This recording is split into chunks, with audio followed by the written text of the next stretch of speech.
شہر بھاگلپور کے اندر اور اس کے باہر اور بہار میں اور بہار کے علاوہ ہر صوبے میں اور اس ملک کے اندر اور اس کے باہر الیکٹرانک میڈیا کے ذریعے جو بات جہاں تک بھی پہنچ رہی ہے، ظاہر ہے کہ میں ان سب سے مخاطب ہوں۔ میں شہر بھاگلپور کے ایک عظیم الشان اجلاس میں اس وقت خطاب کر رہا ہوں۔ ہمارے عزیز القدر اور گرامی قدر مولانا سید حسن حسینی سید شاہ فخر عالم تو اللہ تعالیٰ نے یہ موقع عنایت فرمایا کہ انہوں نے پیام انسانیت اور اتحاد ملت کے عنوان سے اس مقام پر اس بڑے میدان میں ایک اجلاس منعقد کیا ہے۔ ظاہر ہے کہ اس اجلاس کا تعلق تمام حلقوں سے ہے، تمام جماعتوں سے ہے، تمام طبقوں سے ہے، تمام اہل مذاہب سے ہے۔ میں مسلمانوں سے بھی بات کر رہا ہوں اور ہندوؤں سے بھی، میں جینیوں سے بات کر رہا ہوں اور بدھسٹوں سے بھی، میں سکھوں سے بات کر رہا ہوں اور کرسچن سے بھی، میں یہودیوں سے بات کر رہا ہوں اور دنیا کے کسی بھی مذہب سے تعلق رکھنے والے سے بھی، ہر انسان سے بات کر رہا ہوں، ہر مانو سے، ہر اس شخص سے جس کا ہیومینٹی سے اور مانوتا سے تعلق ہے۔ میرا خطاب ان سب سے ہے، اس لیے کہ میں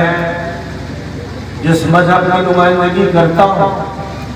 جو اسلام کے نام سے متعارف ہے اور جس کا مطلب to surrender to the will of God اور لارڈ اور اللہ اور ایشور کی جو بھی مرضی ہے اس کے سامنے سرنڈر ہو جانا، سر تسلیم خم کر دینا، اپنے کو اپنے لارڈ کے، اپنے گاڈ کے، اپنے ایشور کے، اپنے اللہ کے حوالے کر دینا کہ وہی کریٹر ہے، وہی سسٹینر ہے، وہی ہے جس نے پیدا بھی کیا ہے، وہی ہے جو روزی دے رہا ہے، وہی ہے جس نے آکسیجن کا انتظام کیا ہے، وہی ہے جس نے ہمیں یہ دھرتی عطا کی ہے اور اس نے ہماری زندگی کے سارے انتظامات کیے ہیں۔ ہم جس مالک سے تعلق رکھتے ہیں، جس کو ہم یہ حیثیت دیتے ہیں، بلکہ یوں کہیے کہ اس کی حیثیت کا اعلان کرتے ہیں کہ وہ معبود برحق ہے، اس کی عبادت کی جاتی ہے، اس کو اپنے مالک کے طور پر اور خالق کے طور پر اور معبود کے طور پر تسلیم کر کے ہم اس کی ہی پوجا کرتے ہیں۔ ہم اس کے ساتھ کسی کو شریک نہیں کرتے۔ ہم یہ نہیں کہتے کہ کوئی اور بھی پیدا کرنے والا ہے، کوئی اور رزق دینے والا ہے، کوئی اور شفا دینے والا ہے، کوئی اور بارش برسانے والا ہے، زمین سے کوئی اور پودے اگانے والا، ہرگز نہیں۔ وہ اکیلا ایشور ہے، وہ اللہ، وہ مالک ہے۔ یہ وہ حقیقت ہے جس کو سناتن دھرم کے تمام انسان تسلیم کرتے ہیں۔ یہ وہ حقیقت ہے کہ جو بائبل کو مانتے ہیں وہ بھی تسلیم کرتے ہیں، اس حقیقت کو وہ بھی مانتے ہیں۔ اور یہ وہ حقیقت ہے جس کو ہر مسلمان تسلیم کرتا ہے، مانتا ہے۔ وہ ایشور کے ساتھ کسی کو ساجھیدار نہیں مانتا، وہ اللہ کے ساتھ کسی کو شریک نہیں مانتا، اور وہ یہ بات جانتا ہے کہ اس دھرتی پر انسان کو وجود عطا کیا گیا، جنت میں پیدا کیا گیا، ہمارے یہاں اس کا تذکرہ ہے، اور اس کے بعد پھر آدم کو اور حوا کو اس سرزمین پر لایا گیا، اور پوری دنیا کا جو سینٹر ہے یعنی مکہ المکرمہ کے قریب ہی عرفات کے میدان میں آدم اور حوا کو اتارا گیا۔ ایک غلط بات رائج ہے، کہانیوں کی، قصوں کی، افسانوں کی کہ آدم کو لنکا میں اتارا گیا۔ اچھے اچھے علماء بھی یہی بول دیتے ہیں، اور ان کے ذہنوں میں یہ ہے کہ اس کے حوالے بہت سے اہل علم نے دے دیے ہیں، لیکن یہ ایک بے بنیاد بات ہے، یہ ایک افسانہ ہے، اس کی کوئی علمی اور تحقیقی بات کی سند نہیں ہے، بلکہ وہ بات جس کی سند ہے حضرت عبداللہ ابن عباس رضی اللہ تعالی عنہما، جو حضور پاک علیہ السلام کے چچا زاد بھائی بھی ہیں اور صحابی بھی ہیں اور اہل بیت بھی ہیں اور بڑے مفسر بھی ہیں اور جلیل القدر عالم بھی ہیں۔ انہوں نے یہ بات بیان کی ہے نبی صلی اللہ علیہ وسلم کے حوالے سے، اللہ تعالیٰ نے آدم کو اور حوا کو نعمان کی بستی میں اتارا، جو عرفات کا دوسرا نام ہے، عرفات میں اتارا گیا، اور اس کا مکہ مکرمہ سے جو تعلق ہے وہ ہر پڑھے لکھے شخص کو معلوم ہے، اور یہ بات بھی ایک حقیقت ہے، جغرافیکل فیکٹ ہے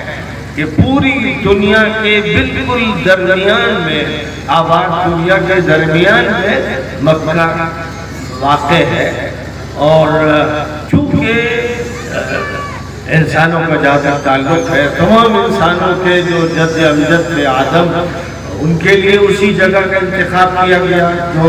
سینٹر آف دی ورلڈ ہے، اور اس کے بعد ان کی اولاد میں جو آخری نبی تشریف لائے، خاتم النبیین حضرت محمد مصطفیٰ صلی اللہ علیہ وسلم، انہوں بھی اللہ تعالیٰ نے مکہ مکرمہ سے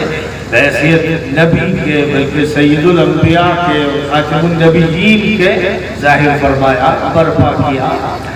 آپ کا جو انتخاب ہوا تو مکہ مکرمہ سے انتخاب ہوا، اور ظاہر ہے کہ مکہ مکرمہ کو جب ہم مانتے ہیں تو انسانی بنیاد پر مانتے ہیں، یعنی یہ کہ سب سے پہلا انسان وہیں پر تھا، سب سے پہلا جو گھر بنایا گیا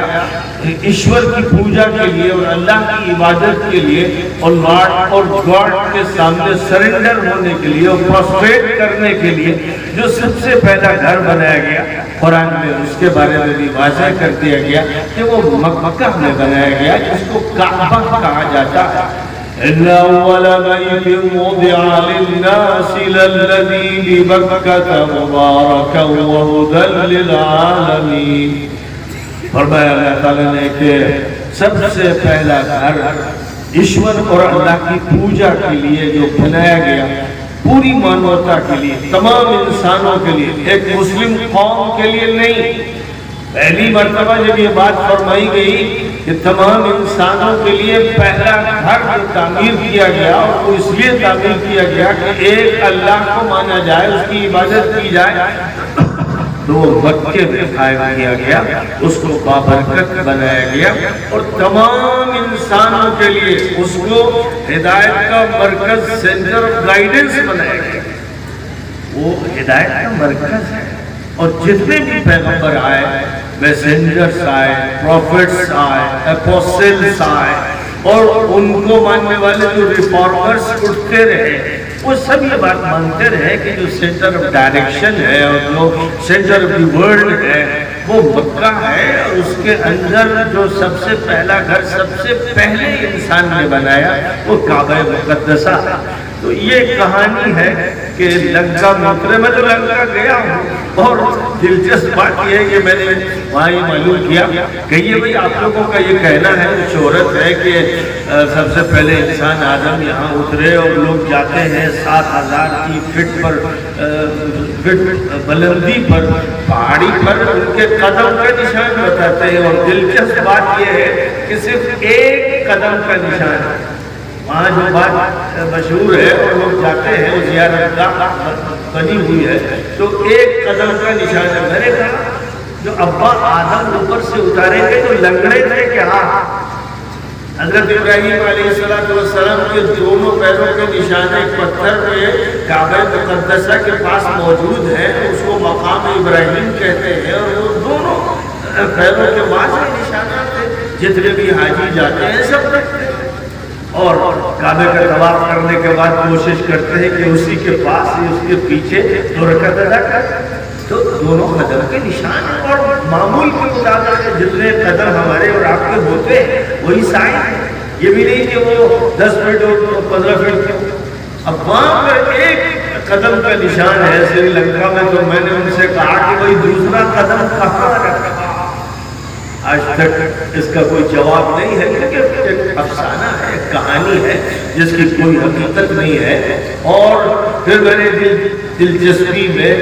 ذرا لطف لیتے ہوئے یہ کہا بھئی ابا آدم یہاں اترے تھے، اب ان کی نسل سے کوئی ہے؟ کہنے لگے نہیں اب تو کوئی نہیں، ابا آدم کی نسل باقی نہیں رہی. تو جو انسان وہاں بستے ہیں وہ سمجھتے ہیں کہ ہمارا نسب سے نہیں جڑتا. اور یہ ایک حقیقت ہے، ایک فیکٹ ہے، ہسٹوریکل فیکٹ ہے. یاد رکھیے کہ ماقبل تاریخ 4-5 ہزار سال پہلے کی جو باتیں ہیں وہ افسانوی ہیں، وہ قصے و کہانیاں ہیں. ان کی حیثیت ہسٹوریکل فیکٹ کی نہیں ہے. جو تاریخ ہمارے پاس موجود ہے وہ 4-5 ہزار سال کی تاریخ ہے. بس جتنی بھی ہے اس میں جتنی مستند ہے اور جتنی غیر مستند ہے، ظاہر ہے کہ مستند ترین تاریخ کا جو حصہ ہے وہ قرآن پاک میں ریکارڈ کیا گیا. اور قرآن سے زیادہ کوئی آتھینٹک بک دنیا میں باقی نہیں ہے جس کو دنیا میں سب مانتے ہیں. جرمن مانتے ہیں، فرینچ مانتے ہیں اور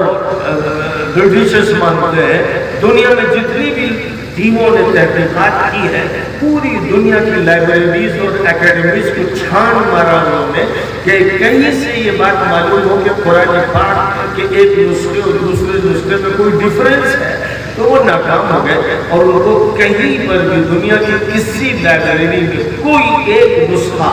ایسا نہیں ملا جس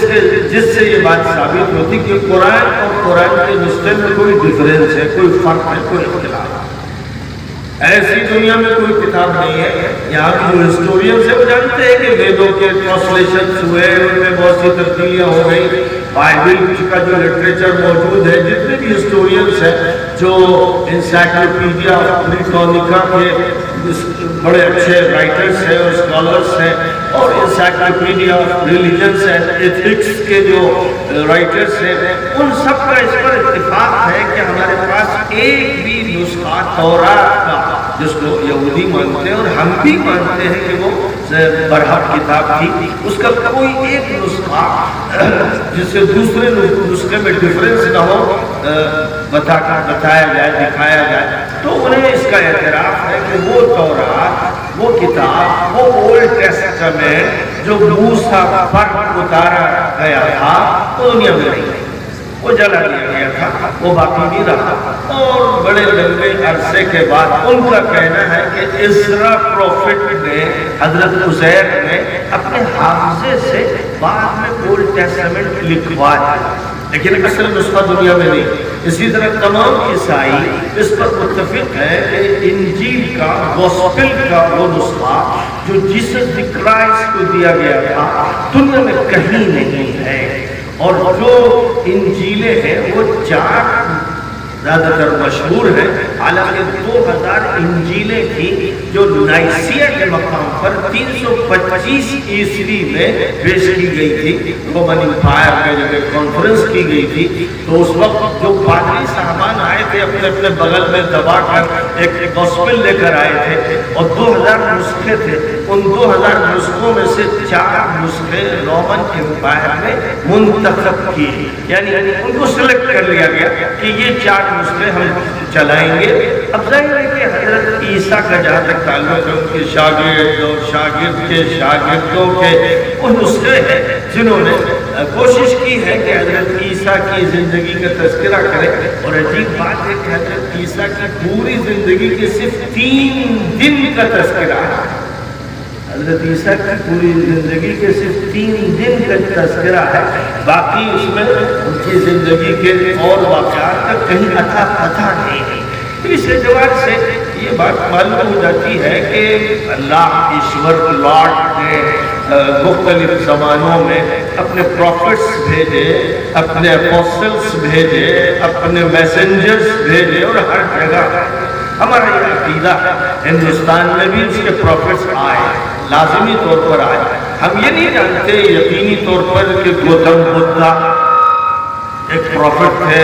اور رام چندر جی ایک پروفٹ تھے اور کرشن جی ایک پروفٹ تھے، ہم یہ جانتے نہیں ہیں، لیکن ہم اس کا انکار بھی نہیں کرتے، اس لیے کہ بہت ممکن ہے۔ اور بعض بڑے بڑے علماء کا یہ کہنا ہے کہ اس ملک میں جو بڑی شخصیتیں آئی ہیں اور جنہوں نے بڑے کام کیے ہیں اور جن کی محبت لوگوں کے دلوں میں بیٹھ گئی، جن میں سب سے زیادہ شہرت رام چندر جی کو حاصل ہوئی اور ان کے بڑے کارنامے ہیں، ان کا بڑا نام ہے، اور دنیا کے جو بڑے بڑے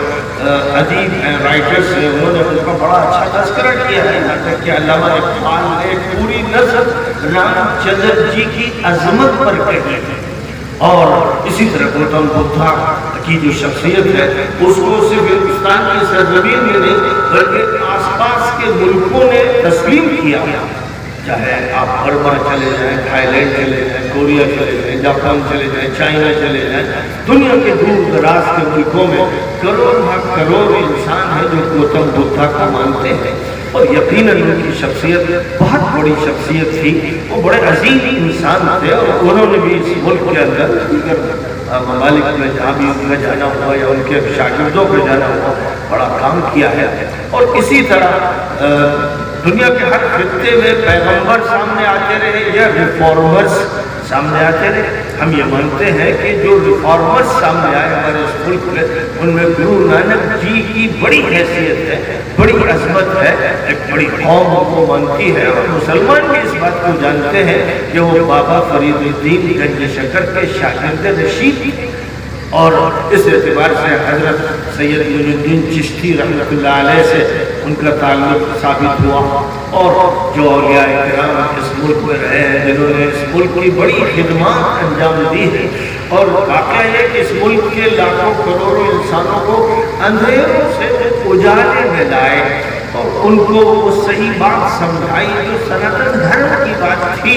لیکن ایک زمانہ گزرتا ہے کہ جہالت عام ہو جاتی ہے اور لوگ اصل حقیقت کو فراموش کر دیتے ہیں۔ اس وقت ضرورت ہوتی ہے کہ ریفارمرز سامنے آئے، اس وقت ضرورت ہوتی ہے کہ مسلمین اٹھے، اس وقت ضرورت ہوتی ہے کہ اللہ کے جو نیک بندے ہیں وہ کام کریں، وہ میدان کے سامنے آئیں اور وہ لوگوں کے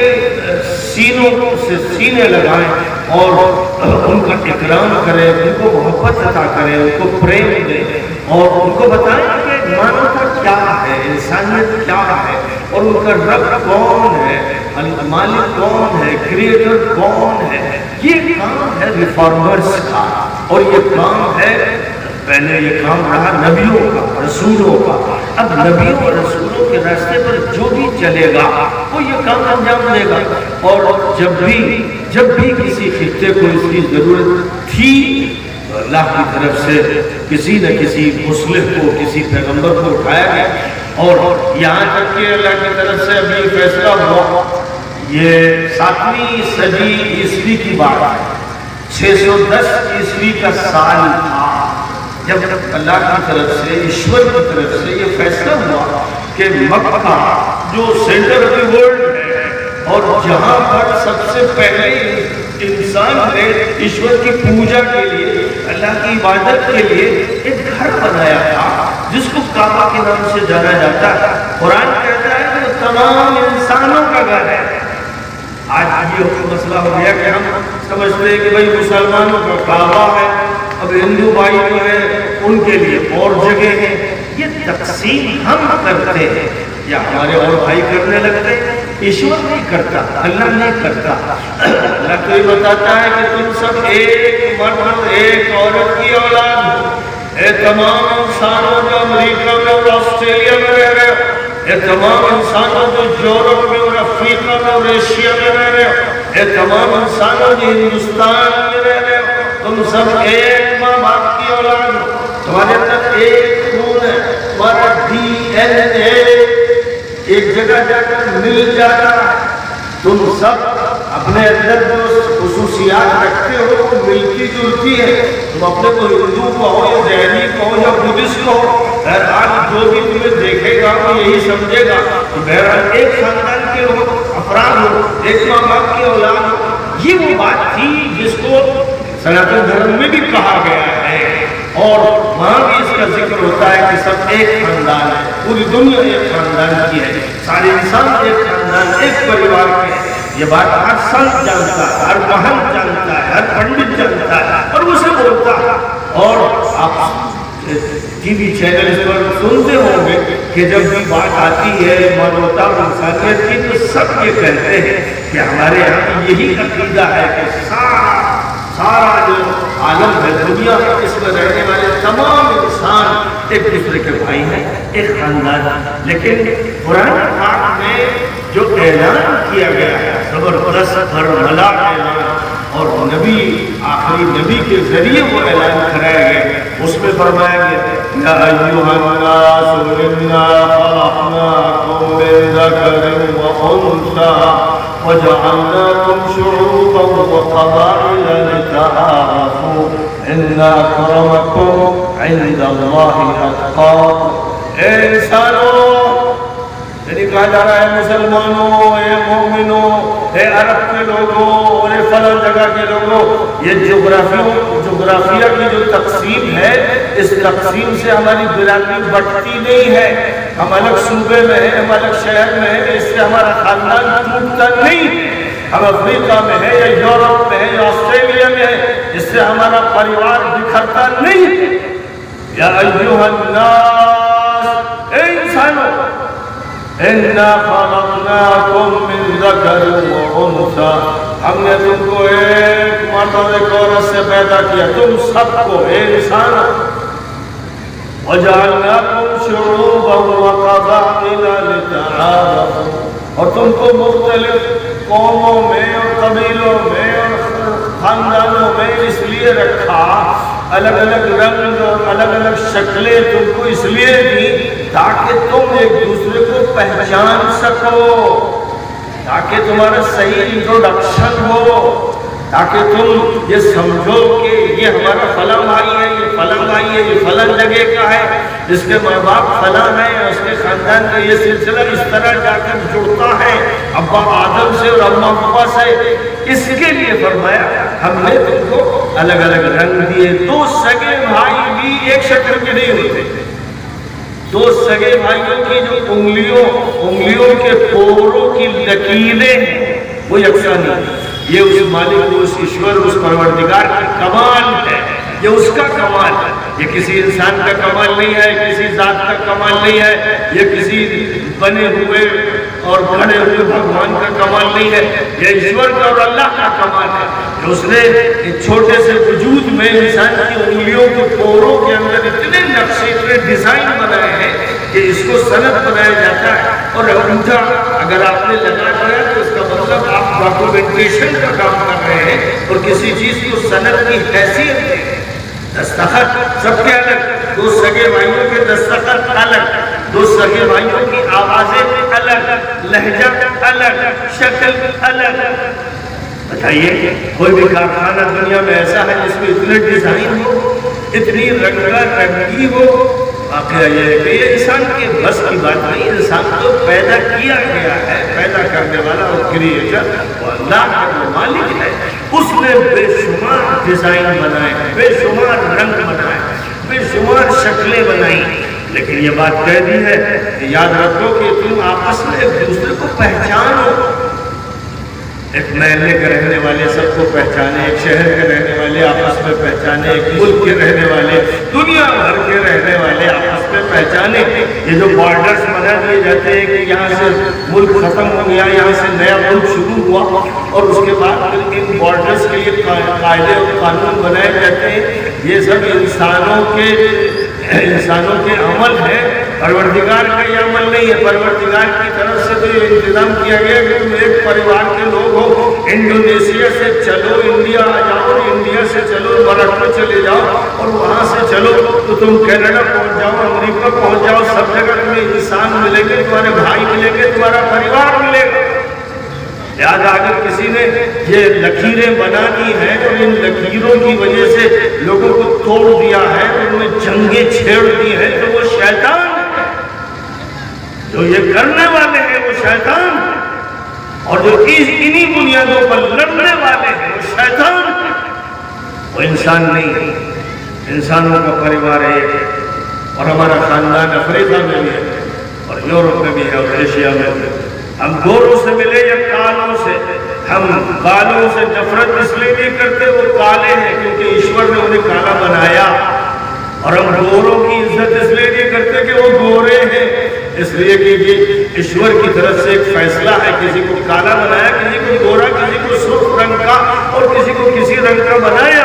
یہ اس کا فیصلہ ہے۔ لیکن وہ کہتا ہے کہ ہم نے یہ سب اس لیے کیا جعلناکم شعوبا وقبائل لتعارفوا، تاکہ تم ایک دوسرے سے تعارف حاصل کرو، ایک دوسرے کو پہچانو، ایک دوسرے کے ساتھ مل جل کر رہو، انٹروڈکشن ہمارا اچھا ہو۔ ان اکرمکم عند اللہ، جو سب سے زیادہ پرہیزگار ہوگا، پرہیزگار کا مطلب جو حرام مال نہیں کھائے گا، حرام کام نہیں کرے گا، زیادتی نہیں کرے گا، ظلم نہیں کرے گا، لوٹ مار نہیں کرے گا، تباہی نہیں مچائے گا، وہی صحیح معنی میں انسان ہوگا، وہی اس خاندان کا ایک فرد ہوگا۔ لوٹ مار کرنے والا، ڈکیتی کرنے والا، چوری کرنے والا، ظلم کرنے والا بدماش شیطان اور شیطان کا شاگرد شمار کیا جائے گا۔ یہ وہ بات ہے جو کھلی ہوئی بات ہے۔ لہذا کسی پارٹی کی بنیاد پر یا کسی ذات کی بنیاد پر یا کسی رنگ کی بنیاد پر انسان اور انسان کے درمیان کوئی ڈسکریمنیشن نہیں کیا جائے۔ یہ برامن ہے، یہ بیش ہے۔ ہمارے اس ملک میں جب کانسٹیٹیوشن بنایا گیا تو فیصلہ قرآن کی اس آیت کی بنیاد پر کیا گیا۔